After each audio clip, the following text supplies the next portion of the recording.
సోదరులందరికీ నమస్కారము।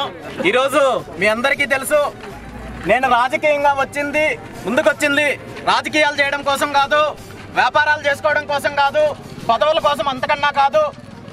ఇక్కడ పుంగనూరులో గత కొన్ని సంవత్సరాలుగా 20-30 సంవత్సరాలుగా మనం కావాల్సిన కనీస సౌకర్యాల కోసం ఈరోజు కొట్లాడుతున్నాము।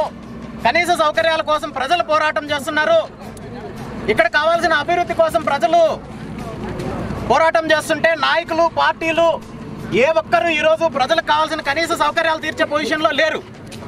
ఈరోజు మనకి ఇక్కడ పుంగనూరులో తీసుకుంటే మంచి చదువు కావాలంటే బయట పోవాలి, ఏదన్నా రోగం వస్తే బయట పోవాలి, ఉద్యోగం కావాలంటే బయట పోవాలి। పూర్తిగా ఈరోజు పుంగనూరు ప్రాంతం తీసుకుంటే 100కి 40 నుండి 45 మంది బయట వెళ్ళి బ్రతకాల్సిన పరిస్థితి, వలసలు వెళ్ళి బ్రతకాల్సిన పరిస్థితి। ఈ పరిస్థితి ఇలాగే కొనసాగితే రాబోయే రోజుల్లో పూర్తిగా పుంగనూరు ప్రాంతం వలస ప్రాంతం అయిపోతుంది। ఇలా కాకూడదు, మనం కూడా అందరితో పాటు అభివృద్ధి చెందాలి, మనకు కావాల్సిన కనీస సౌకర్యాలు ఇక్కడ కావాలి అనే ఉద్దేశంతో నేను ఈరోజు రాజకీయంగా నిర్ణయం తీసుకున్నాను। నా నిర్ణయానికి మద్దతుగా ఈరోజు మీరందరూ వచ్చి స్వచ్ఛందంగా ర్యాలీ నిర్వహించినందుకు, ఈ ర్యాలీకి మీరు సహకరించినందుకు, ఈ ర్యాలీకి పట్టణ ప్రజలందరూ సహకరించినందుకు పేరు పేరున ధన్యవాదాలు తెలియజేస్తున్నాను। అలాగే ఈరోజు ఆటో నడుపుకుంటూ జీవనం చేసే ప్రతి ఒక్కరి పరిస్థితి ఎలా ఉంటుంది అనేది నేను చాలా దగ్గరగా చూసిన వ్యక్తి। ఎందుకంటే నాకు ఏ అవసరం ఉన్నా టౌన్లో తిరగాలనుకుంటే నాకు ఎటువంటి నామోషి లేకుండా నేను ఆటోలోనే తిరిగేవాడిని। నాకు గుడికి వెళ్ళాలన్నా, మార్కెట్లోకి వెళ్ళాలన్నా, ఎక్కడికి వెళ్ళినా నేను కానీ నా కుటుంబ సభ్యులు కానీ ఫస్ట్ ప్రిఫరెన్స్ నేను ఆటోకి ఇస్తాను। నా ఒక్కడికే కాదు, ఈరోజు ఆటో అనేది ప్రతి ఒక్కరి జీవితంలో భాగము।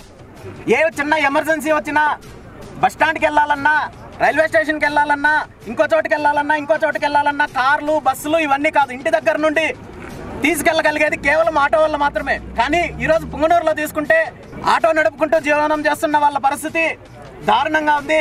ఒక్క చోట కూడా కనీసము కరెక్ట్గా ఆటో స్టాండ్లు లేవు, అక్కడ కనీస సౌకర్యాలు లేవు। నాకు అవకాశం వస్తే ఖచ్చితంగా ప్రతి స్టాండ్లో కూడా ఆటో షెల్టర్స్ తో పాటు అక్కడ కావాల్సిన కనీస సౌకర్యాలను ఏర్పాటు చేస్తాను। మీకు ఎటువంటి ఇబ్బంది ఉన్నా మీ కుటుంబంలో సభ్యుల్లాగా ఉంటాను, మీరందరూ సపోర్ట్ చేయండి। ఖచ్చితంగా పుంగనూరులో మార్పు వస్తుంది, పుంగనూరులో డెవలప్మెంట్ వస్తుంది, ఇక్కడ కావలసిన సౌకర్యాలన్నీ వస్తాయి। మన పిల్లలు రాబోయే రోజుల్లో ఇక్కడే చదువుకొని, ఇక్కడే అన్ని రకాల సౌకర్యాలతో ఇక్కడే ఉద్యోగాలు చేసుకుంటూ కావలసిన సౌకర్యాలతో ఉండే అవకాశం ఉంది। మనకు రాజకీయాలు వద్దు, పార్టీలు వద్దు, మనకు కావాల్సింది అభివృద్ధి। దీనికి మీరందరూ సపోర్ట్ చేయండి। ఖచ్చితంగా పుంగనూరు మార్పు వస్తుంది। 2019కి ముందు పుంగనూరు ఎలా ఉంది, దాని తర్వాత ఎలా ఉంది అనేది మనం అందరం నిరూపించాలి।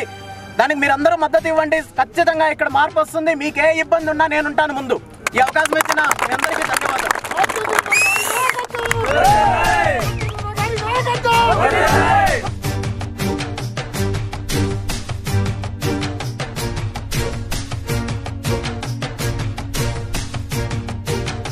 మన సమస్యలు మన అన్న రామచంద్రన్న గారికి మేము వచ్చి ఇట్లా వివరించినాము, మా సమస్యలు తీరుస్తారని మేము కోరుకుంటున్నాము। ఈసారి మన అన్న పుంగనూరు చేంజ్ కావాలా అని పట్టుదలతో ఉన్నారు। మా మద్దతు ఎల్లప్పుడూ ఇప్పుడు కాదు ఎప్పటికీ మా మద్దతు మన రామచంద్రన్న గారికి ఎప్పుడు ఉంటుంది। ఈ అవకాశం ఇచ్చిన మా అన్నకి ఎప్పుడు కృతజ్ఞతగా సెలవు తీసుకుంటున్నాను।